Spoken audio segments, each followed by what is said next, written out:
Good evening, ladies and gentlemen. Welcome to Wednesdays with the Mayor. Dennis Bragg not feeling well tonight. I'm Peter Christian with Town Square Media filling in this evening. And we have an exceptional program for you tonight. Mayor Jordan Hess is sitting right next to me here. We're in the Missoula Public Library. And the topic tonight is going to be urban camping among the unsheltered people in the Missoula community. Along with Mayor Hess, a number of staff people are here as well. We have County Commissioner Josh Slotnick is with us. Also, leaders and staff from our community partners. The Poverello Center is here. Jim from the Hope Rescue Mission and the United Way. Members of the City Police Department. Matt Stonesifer is here tonight as well. Patrol Captain. And Civil Attorney Ryan Sudbury is also here. So we have a lot to talk about this evening. And of course, we want you to be a part of this tonight. So, Mayor Hess, let's start by describing a little bit. We talked about this morning in the press conference over by the courthouse about the situation with urban camping right now, unsheltered people in Missoula, and how legally things have changed so much. Yeah. If you could share that with us. Yeah, absolutely. So I think the first thing to realize is that we have, as a community, we have historically had we're a caring community. We've historically had a compassionate response to those experiencing homelessness in our community. And we continue to have that. But what we have right now is people without homes in our community who are living unsheltered in tents or vehicles, camping where they're not welcome because they have no other alternatives. And so that's the base problem that or the base scenario that we're dealing with. It doesn't mean that our reactions around compassion and providing services have changed. What it does mean is that we have a scale and scope of problem that is beyond our ability to address with existing, to adequately address with existing resources. And the thing you mentioned, Peter, that I think is a great point is that we are in the Western U.S., we've seen escalated housing prices. We've seen a large increase in the number of people living unsheltered, not just in Missoula, but around the West. We've seen that in cities throughout Montana, in the Flathead. We've seen it in other communities around Montana and around the West. And there's a couple of common through lines. One of those is our escalated housing prices and just the challenges, the real challenges that is causing for people on the ground. Another is increase of addiction and mental health issues and untreated crisis. And again, that's exacerbating the issue. The final thing that is unique to the Western U.S. is that we are in the Ninth Circuit of the U.S. Federal Court of Appeals system. And there are two Ninth Circuit rulings that impact just the Western United States. And so in our case, that's 9 states, I believe, stretching from Alaska to Arizona. It includes Montana. And the most important of those is the Boise versus Martin case. And that court case said that we cannot criminalize homelessness by ticketing or arresting or removing people from public spaces if there are not adequate shelter beds. So when the emergency winter shelter closed on April 18th, or on April 10th rather, we had about 80 people staying overnight that last night. We had well over 100 people most nights that shelter was open, and we had over 160, I believe, on the peak night. So that's just an incredible demand, and again, these are residents of our community who are staying there because they lack other options. Nobody wants to go stay at the emergency winter shelter. So when that closed, of course, we saw an uptick of urban camping and encampments. So I think the extremely important distinction are there are people living in our community who are camping, who are keeping a clean site, who are not causing trouble, who are protected by this ruling. On the other side of the coin, there are people who are littering the site with garbage, with hypodermic needles, who are creating sanitation issues with human waste. This is where we really need to focus our efforts around, or this is where we really can focus our efforts legally around enforcement, around health and safety issues. So that's the legal context and the framework that we're in this year that is relatively new. I want to remind folks that if you're watching online here on MCAT, that you can call with questions, and that number is obviously area code 406. It's 552-6002. That's 552-6002. Jessica will be happy to take your questions, and you write them down, and we will pass them along to the mayor or to the other individuals that are here to speak this evening.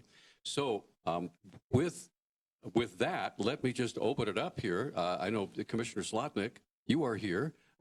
May I bring you the microphone? Because you had a lot to say this morning over at the courthouse. So please go ahead, sir.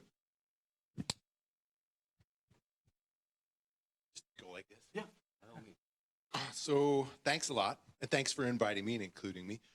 I'm going to reiterate some of the things I said earlier today. So when we see people camping outdoors, there's a spectrum of concern. On one hand, we have the sense that nobody should be living in squalor when we're the richest country in the world. I'm going to call that pole of concern compassion. On the other end, we have, I want this person gone, they're dirty, I feel dangerous, I feel scared, they look dangerous, I don't want this in my community. I'm going to call that public safety over here. And at different times, all of us fall along this line and in different places. The solution to both sides of that spectrum, the public safety side and the compassion side, are the same. The solution is the same. The solution is we need to have places for people to be. When folks are in a proper place, they're not camping outside. It's not fouling the river. It's not causing anyone public safety concerns. And it is actually setting the stage for a person to move their life forward, to actually get better, because we can have much better services, much better reach of our services when we're inside of a space. Well, to create a place for people to be costs money. And for a while, we had some money. We used federal money to do this. Federal money's gone, and the levy failed. So now we're in a spot where we have people camping outdoors, and we can't do enforcement because we don't have places for people to be. The Ninth Circuit Court that Jordan mentioned. We can pick up garbage as best we can. We can have the hot team from the POV doing outreach. We have the great work that Jim and April are doing at Hope Rescue Mission and the United Way supports. And to really get our hands around this, we are going to need to come up with some resources to cover the cost of having a place for people to be. Then those folks can move their lives forward, and we could enforce illegal camping on public land. That's the conundrum. That's the spot that we're in right now. I'll leave it at that, and you can do more later. You bet. All right. Thanks. Thank you, Commissioner. Appreciate that. So as we're just moving along here, we've heard from two of our public officials.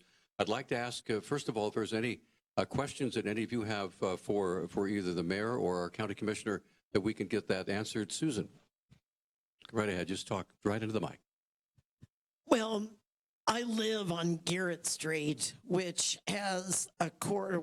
I'm one block from what we all call the small Walmart, which is no longer small. And almost on a daily basis, we have someone begging at the corner of 39th and Garrett Street, which is one block from my house. And we have noticed over the years that there are a lot of people who are actually, I've talked to them a few times. These are people that are not from Missoula.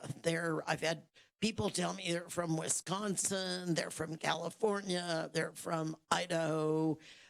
One said they were from New York and they were passing through.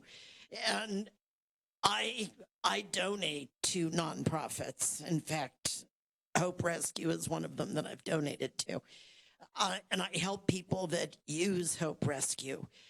But there comes a point when charity becomes annoying, when somebody that you have, then when you're downtown like I was 2 days ago going to a business meeting, and I had to step over two people that were homeless who were on the sidewalk.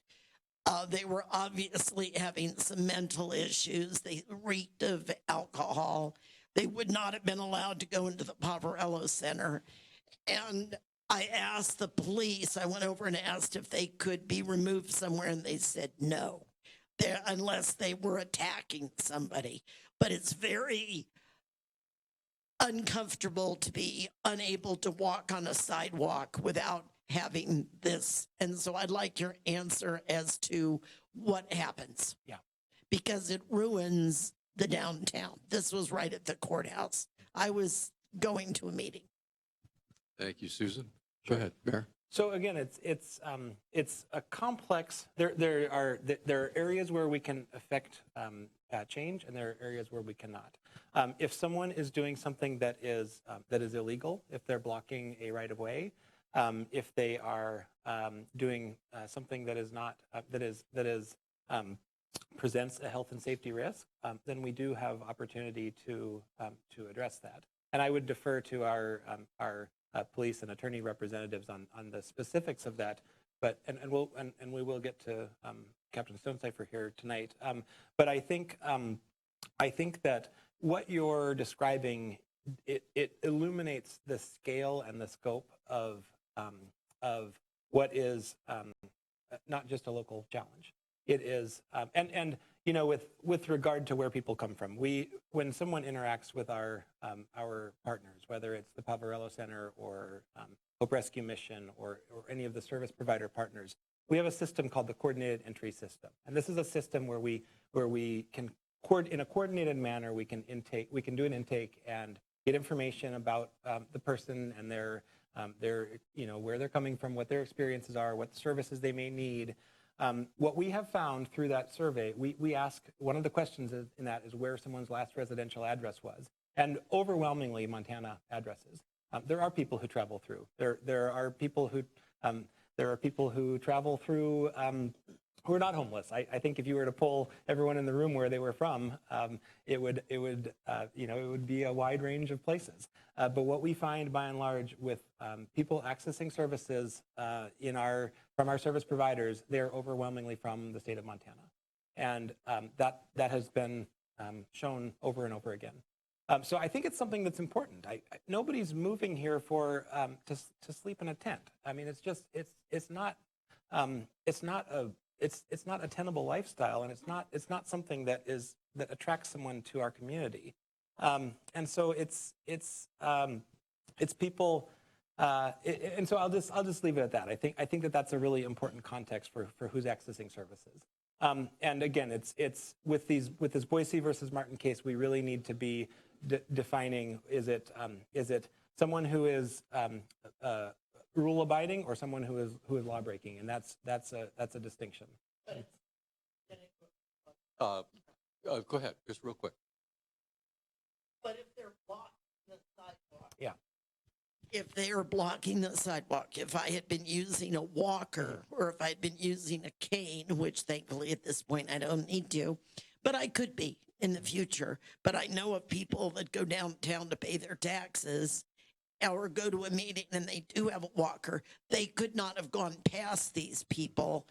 It becomes a quality of life for the people that are law abiding and who are paying their taxes and paying your salary and keeping this government working. So that's where I have a problem. Yeah. And I think there needs to be there should be sympathy for the taxpayers.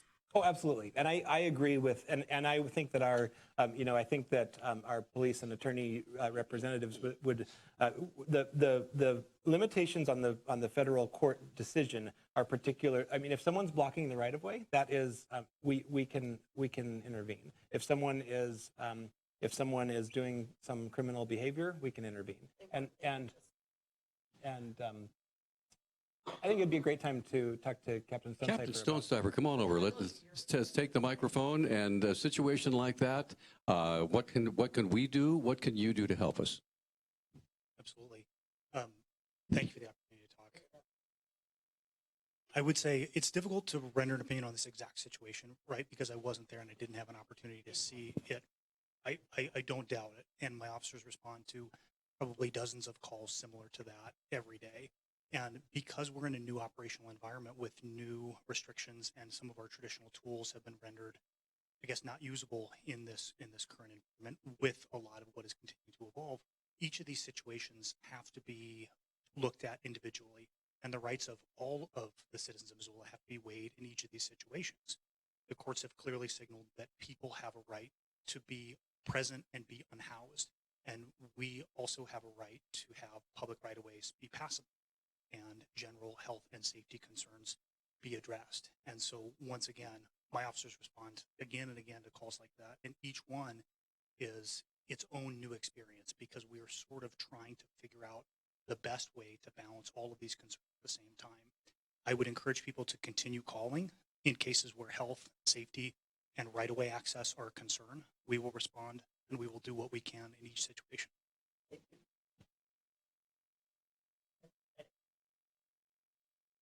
Okay, I would welcome an opportunity to talk to you privately about it if there was a customer service issue we can do. I'd like to get some of the representative from the Poverello Center up, if that's possible, because you play a huge part in this situation.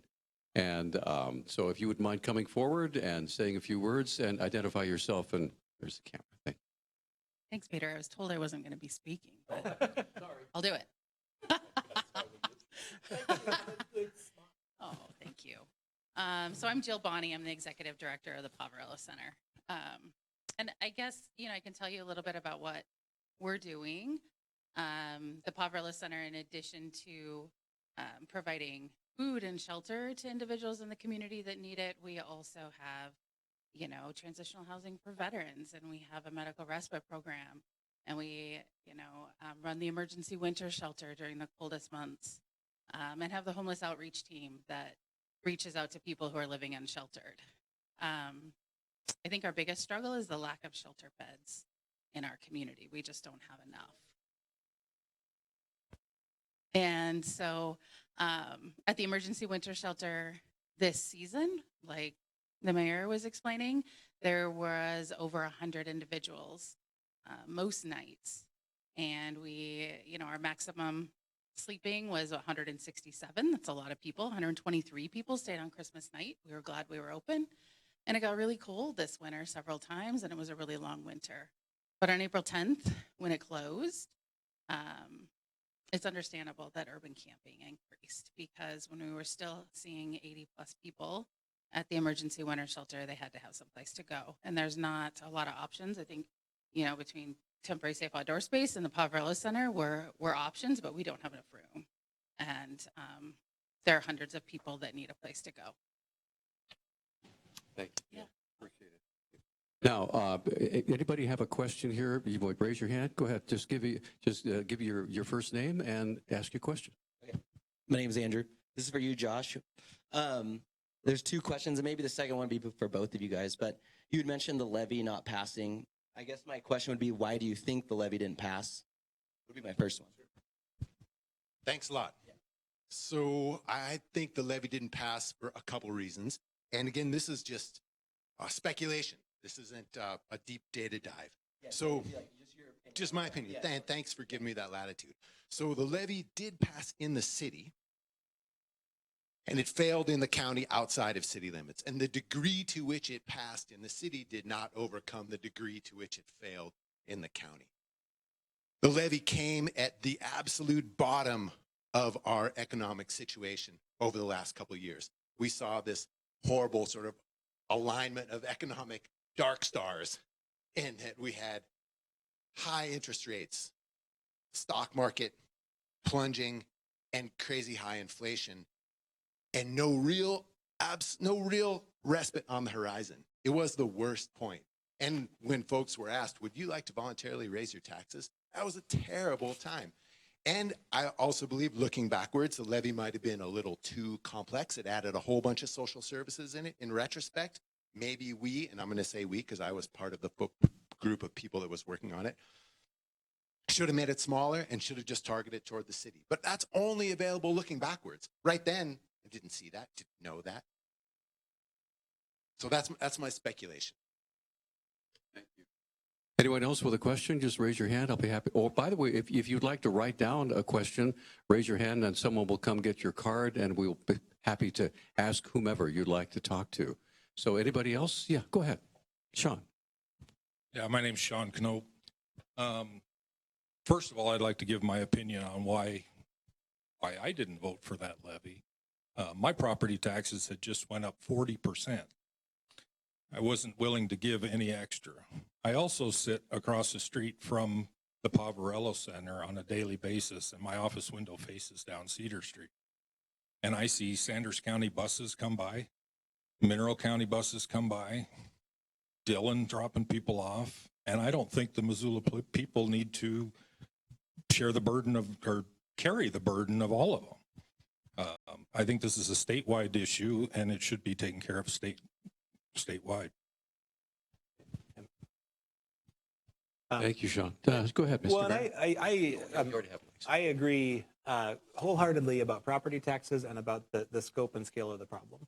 So, and Commissioner Slotnick and I have talked extensively in this forum and other places about property taxes. Your property taxes, your residential property taxes are too high. That is absolutely a fact. That is, well, I guess that's subjectively, fact is the wrong word. That is a commonly held opinion. No, it's a fact.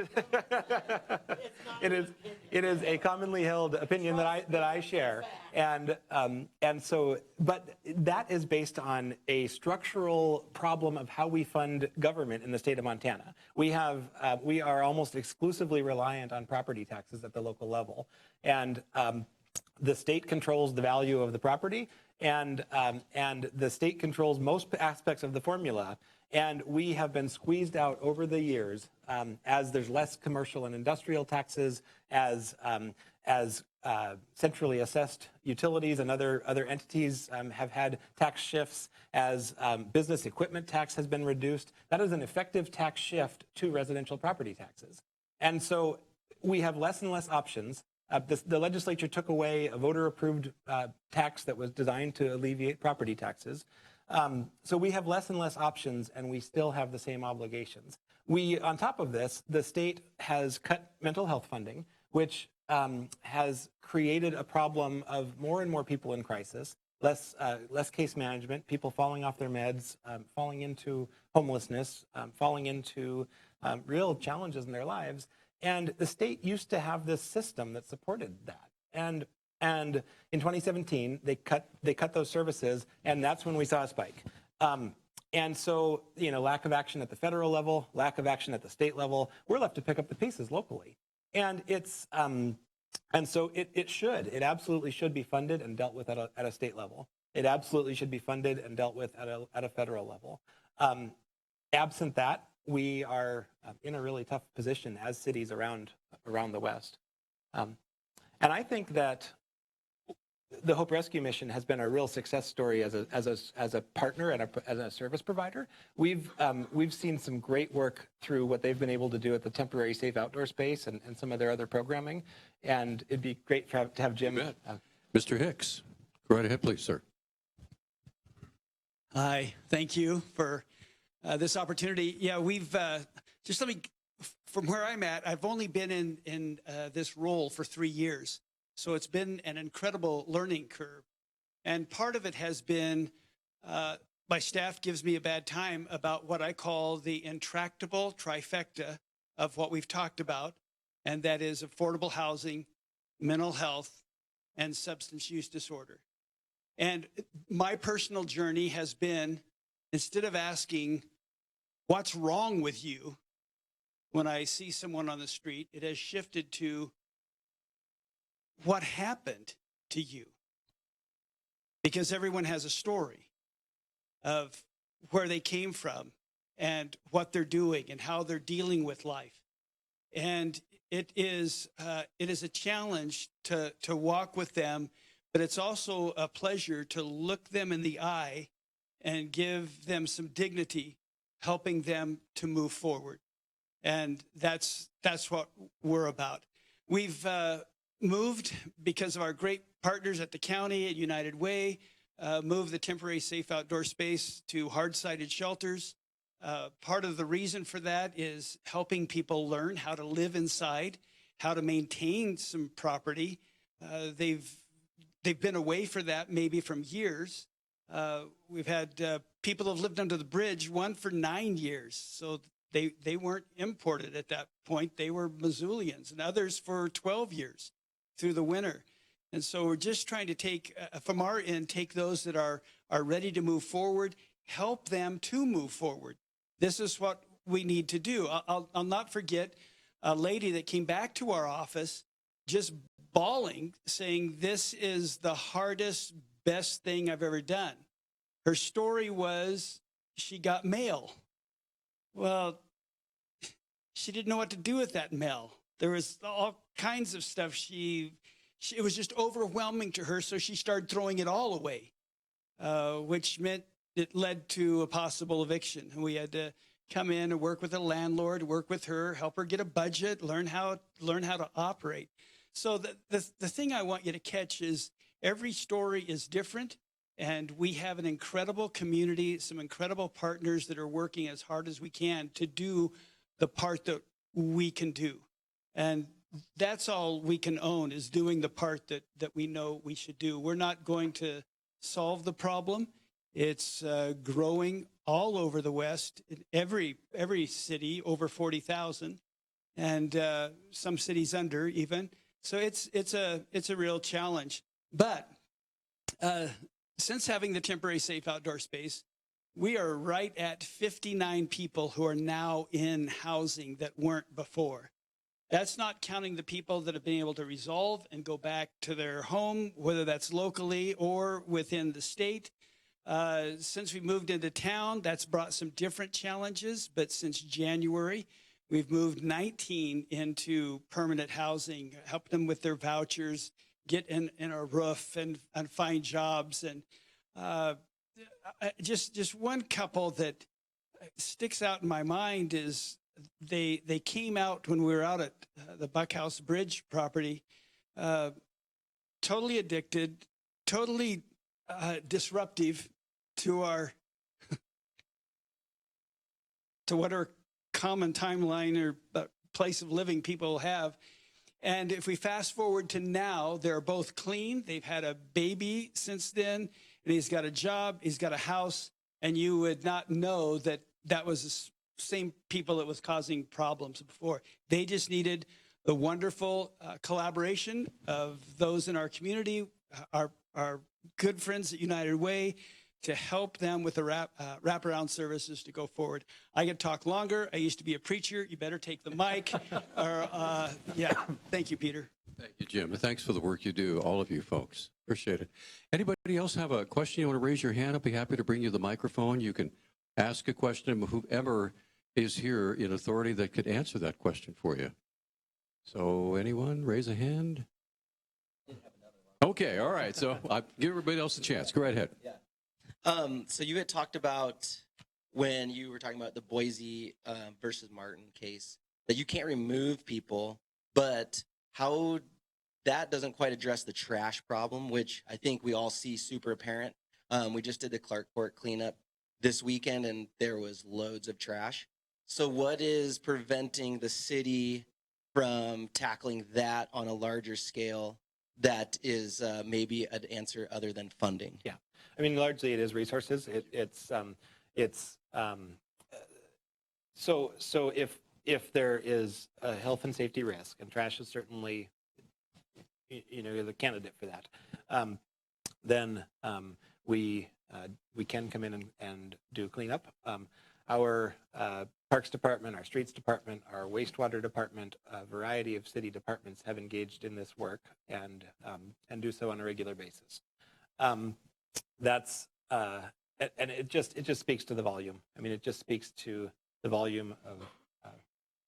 It just speaks to the volume of really suffering that's out there.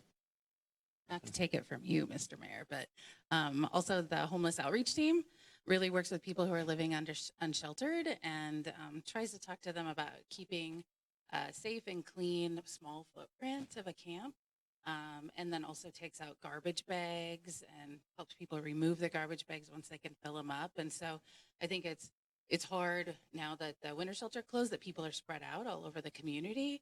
So, and there's 5 of them in one vehicle, so it takes a little bit of time, but they're just really trying to help people along with that and help educate people on what what's going to be acceptable when they just don't have any other option. What does it take to be on that team? Oh gosh, you got to wear orange everywhere you go. I mean, Everyone wants to be on the homeless outreach team. Whenever we have a job opening, everyone applies for it, and everybody wants to do that. They're the cool kids, so. okay, so Yeah. specifically, what do they do, though? Yeah, oh, what do they kind of- do? What kind of training? Not do like they how get? could you get a job being No, on the no, homeless I'm, outreach? I'm just Okay. saying, because they're Yeah. obviously doing great work.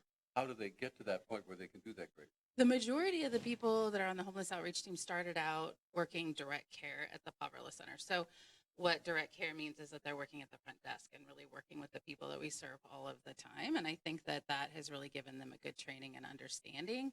And then what they do when they are on the team and go out in the community is they not only work with the individuals that are living unsheltered and try to, build trust and rapport and help connect them to resources, but they also work with business owners and try to respond if someone has a concern about how do I handle this situation, try to talk to them about the causes of homelessness and really why people may be experiencing homelessness, and just really does that whole connection. We have people that came to the emergency winter shelter the last couple of years that had not come into shelter for years because they didn't trust anyone, and the homeless outreach team did wonders for that, and we're just proud to have. Thanks, Peter. Thank you, Jill. Thank you very much. I think it's worth going into a little more depth on the funding challenge. Please do. So the emergency winter shelter is it's about to run that. If we were to run that year round, it'd be about a $1.7 million endeavor. There are a lot of costs associated with cleanup. There are a lot of costs associated with doing things that have worse outcomes than sheltering. So sheltering is a good outcome. I mean, and especially if we can get to a point where someone can progress into the temporary safe outdoor space or a program like that, where we can have an outcome where someone is not on the street and they're getting the care and help and services they need to move along their journey and to ultimately not be unsheltered. So that's there's obviously a cost associated with that. There's also a cost associated with not doing that. That's a cost of cleaning up parks to the tune of a couple $100,000 a year. That's a cost of dealing with hypodermic needles and things that present risk to city employees. It's a cost associated with maybe not a cost to the taxpayer, but a cost to the broader society of uncompensated care at the emergency room. There are costs of not moving toward sheltering. Those costs are just not necessarily borne. The cost to the Parks Department means that other parks work happens less frequently. There's opportunity costs of doing this work.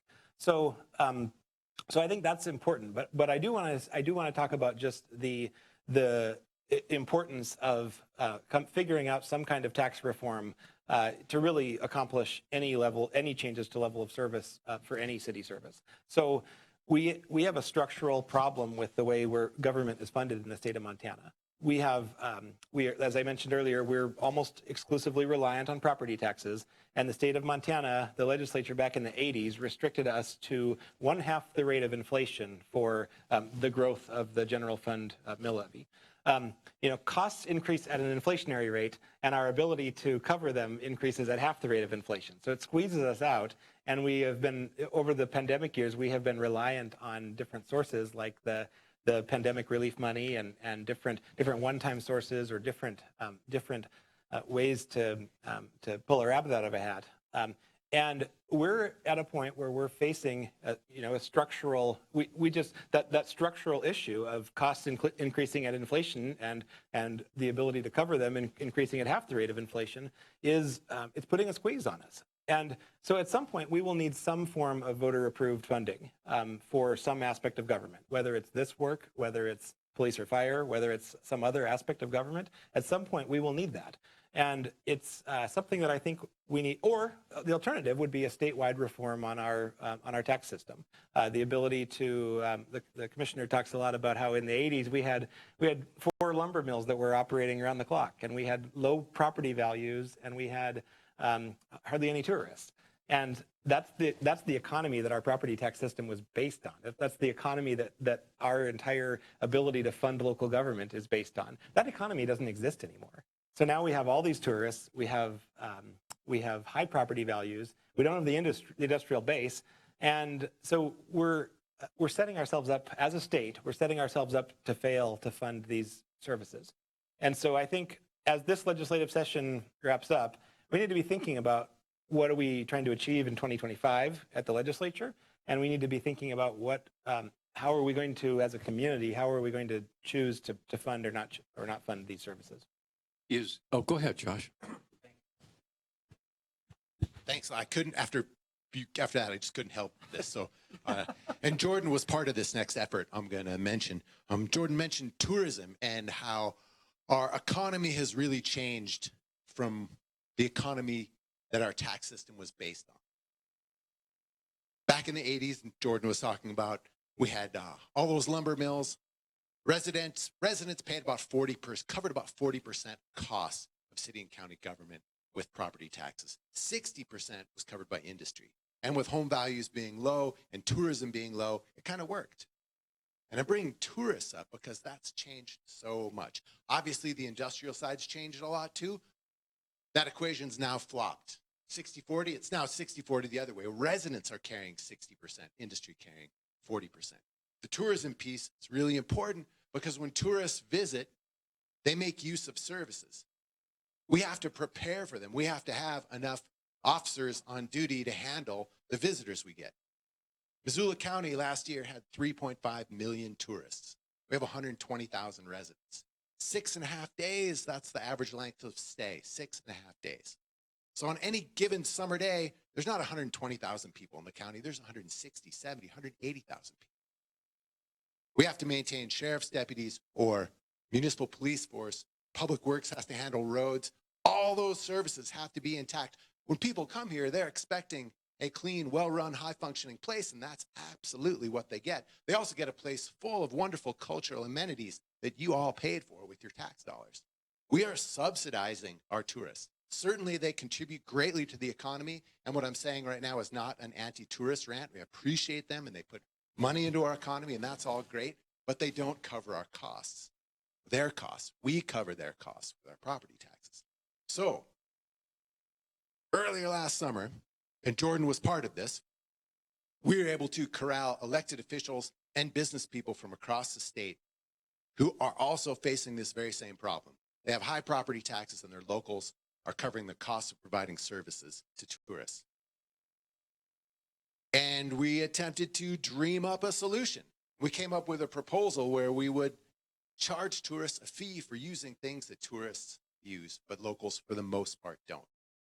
We're actually able to raise money through private fundraising to work with the State Chamber of Commerce, and we polled statewide. State Chamber of Commerce polled statewide, and 70% of Montanans said they were in favor of charging tourists as a way to lower their own property taxes. We then went to the legislature. We didn't go find a bill sponsor. We worked a little bit more behind the scenes, and we were told quite clearly, no, it's not going to work, even at 70%. So that's okay. That was just this year. We're going to get back at it again. And I think after what happened and didn't happen at this legislative session, and the fact that the situation I'm describing exists in most of the major cities and high populated counties in the state, that we're going to continue to gain traction, and eventually this will be part of the solution. Thank you. We are rapidly running out of time. Anybody else have a question? Yes, sir. Go ahead. Just give your first name and go ahead. Carl Spitzmacher. Okay, go ahead. What's your question, sir? In regards to Poverello, they are the problem. They actually incubate the problem, as I personally am aware of, that I've been victimized by the staff that's contributing to the victimizers, which would be the Poverello guests. And the emails that I've sent out, they get spit on by the management of staff, which would be Jill Bonney there. And advocacy of the staff of the malicious intent of those individuals that stay there. The Poverello is the problem, and they contribute it to magnify the problem up. And one more thing. What, real quick, because we don't get into character assassination here. Go ahead. We need somebody like George you had on KGVO this morning that understands the problem with some intelligence that objectively sees what's the problem and can rectify it. And anybody in the community that listens to an individual like George are very intelligent. Thank you. Thank you thanks for sharing. Anybody else have a question for the mayor, for one of our county commissioners, for anyone? Yes, go ahead, Sean. I must be the rare one in the room because I don't even think my property taxes are too high. I'm okay with the amount of property tax I'm paying. What I'm not okay with is that 47.7% of my property tax goes to the urban renewal district. It doesn't help the schools. It doesn't help the police. It doesn't do any of that. And so I think that's a critical problem in this town. Thank you. All right, anybody else okay, real quick. So just to add to that, so you were talking about funding. I wonder, why is TIF financing that pool of money? Why is that not allowed to use for some of the services in terms of the homeless situation? Well, tax increment financing can't really pay for services. It can pay for infrastructure. So it has, the Poverello Center has been a beneficiary of tax increment financing in the past. So that it can go for things like infrastructure. It can't go for ongoing services.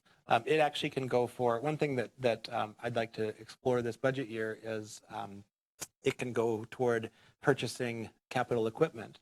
So we could purchase a pro rata share of a fire truck that is, a portion of it that's used in the tax increment financing district. So there's tools like that we can use to support those first responders through tax increment financing. That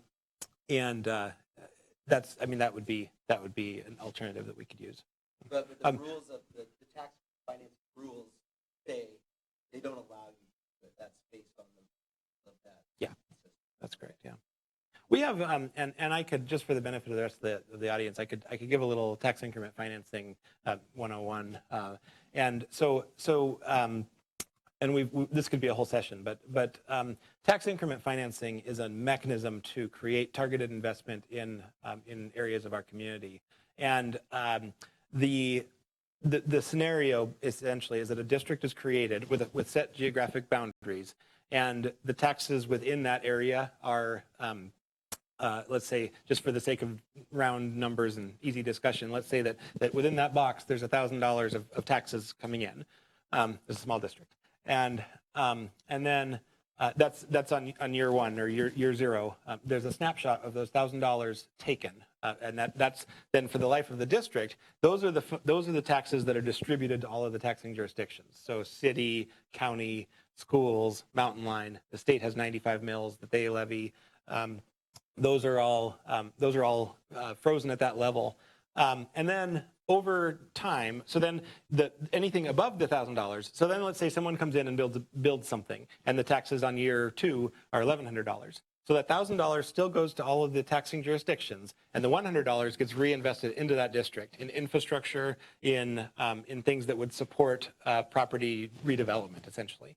And then let's say that $100 gets spent, and there's a nicer infrastructure, there's a new water main, there's something that supports the development of something new, and the next year you get say $300 of additional increment. So now you're up to $1,400. So the $1,000 again goes to the original sources. The $400 goes into the district. And so what it does is it creates a feedback loop. The theory, and there's detractors, the theory is that that tax increment is a tool to invest in the tax base. It's a tool to invest in the future tax base. And so the theory is that, but for that investment, the programs the redevelopment wouldn't occur. And again, there's people on both sides of this, but that's the operating theory of how tax increment financing works. So the 47% is that this business existed, this property had a tax level at the beginning of the district, and now the increment has grown. So the taxes aren't different. The taxes are the same as they would be. It's just that they're going, a portion of them are going back into the district. And so that's the operating theory. And then again, it's my view on it is that it's an investment in our future tax base. So it's an investment in, we're spending public money now to develop things that create tax base to really to provide relief and assistance to other taxpayers later on. We've kind of gone far afield of our original topic. which is homelessness and what's going on right now. So let's wrap up. Mr. Mayor, you wanted to give a final comment on all of us who have taken our time to come here tonight. Yeah. We want to know what we can do, or Yeah. what can the city do? What can we do? Mm-hmm. So the city can do the things that it is statutorily allowed to do, and has the resources to do. So we can address encampments that are long established, that create health and safety risks or health and safety problems. So those could be again all the things, the elements of an unsafe encampment that I've listed out. The city cannot legislate or deal with. There's someone that I don't like on the corner that that's not doing anything illegal. That's not something we can do. We can continue to, with our limited resources, we can continue to support our nonprofit partners. We can continue to make sure that we're providing the resources we can to the Poverello Center, to United Way, to the Hope Rescue Mission, to the service providers who are working, who are doing this challenging but important work. Collectively, we can also, so if there's a health and safety risk, report it. There's a reporting form on our website, and there's clear instructions. There's a clear explainer that shows where our legal authority starts and stops. So if there's a problem, report it. Please report it. If you report something, please respect our city staff. Know that they're doing their best with a limited set of tools. If you have the means, give a charitable contribution to an organization that does good work that you believe in. If you are politically inclined, contact your legislator. Tell them about how how this is a problem in Missoula, how it's a problem when you travel, how it's something that requires a statewide investment. And again, that might not happen in the next couple of days. We're not going to see any major legislative changes this session, but it will be something that we can get into the narrative more. And that's a state issue and a federal issue. And again, it goes back to the concern that these are major issues around the country and around the West, and we need solutions at all levels of government. But what's particularly absent right now are solutions at other levels of government, state and federal. And so I think those are the main things. And of course, if you're in immediate danger, call 911, and our Missoula Police Department will take care of you. We have short-term challenges around encampments, and that's going to be apparent this summer. That is going to be something that we see in our community. We also have mid and long-term solutions that we need to keep our eye on those mid and long-term solutions. And I think, like I said earlier, we could spend a lot of money to do things that don't create good outcomes. There are better solutions that create better outcomes that we need to really focus on. So those, I think, increasing shelter capacity, increasing capacity for mental health interventions, increasing capacity for these sorts of programs are really what are going to, increasing the capacity for housing. These are the things that are going to solve our issue.